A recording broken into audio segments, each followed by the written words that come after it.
And in similar ways, different conversations over the years we've had of this idea that business is a harsh environment, there's a very important humane side of it. Yes. And then what we do is really we put technology and cleverness to the service of others. Mm-hmm. And you can do that in a way which is kind and valuable. Yes.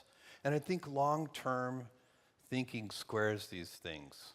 So whenever you're in a situation where it seems that short-term, you're doing a business deal with someone, and if you think you're never going to deal with them again, then maybe you would come to a certain answer. But if you realize, I'm probably going to deal with this person for the rest of my life in one way or another, you come to a different answer. And so long-term thinking, whether it's with your customers or your business partners, or even with family members and loved ones, thinking about, okay, what do I want this to be like, not just right now, but 5 years from now, 10 years from now, 20 years from now. So, in retail, I would always rather lose a sale than lose a customer. And you're thinking long term. And shareholders and customers and the business, everyone is aligned if you think out 10 or 20 years. And that is also important in moments like the ones we're living, where there's a lot of uncertainty, a lot of angst. If you just get devoured by now, you'll lose the optimism for tomorrow. And I do feel that if you do look at long term, and if you think on decades rather than months, yes, what matters today is important for 10 years. Yes. And if you have that idea that 10 years things will be better and that we will have made progress, it helps today, and it does relieve a lot of angst. It also helps you decide what to focus on.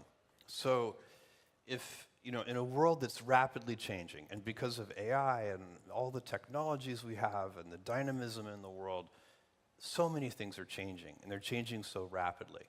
So if you think long term, it forces you to think, what are the points of stability? What is not going to change? And one of the things that changes very slowly is customer needs. And so you can build a strategy around customer needs that will have durability. It will be durable in time. So an example at Amazon is that customers like fast deliveries. And so you would never expect 10 years from now, it would be impossible to imagine a customer saying, I love Amazon, I just wish you delivered a little more slowly. Or, I love Amazon, I just wish your prices were a little higher. Or, at Blue Origin, I love your rockets, but I just wish they were a little less reliable. And so these ideas, these big ideas that are customer-based, they start with the customer. It's an idea that is in the customer's brain. Those are the ones, because human nature doesn't change rapidly. And so what we as customers want tends to change slowly. And if you base your energies and direction and strategies and tactics, everything that makes a company effective around those customer needs, then you can change the details of how you get there all the time, because the world is changing so rapidly. The technologies will change, your competitive set will change. Everything will change except those needs.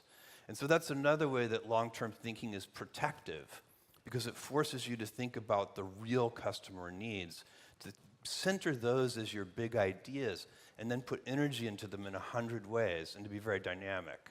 I'd always say be stubborn on the vision and flexible on the details. And you have to be, because the world is changing, and you change your mind. I've noticed that people who are right a lot change their mind a lot. People who are wrong a lot are very stubborn on the details. And that is also self-awareness of how reality is, rather than how one would want it to be. This is so true. You know who's undefeated? Reality. Reality wins every time. It's completely undefeated. Yeah.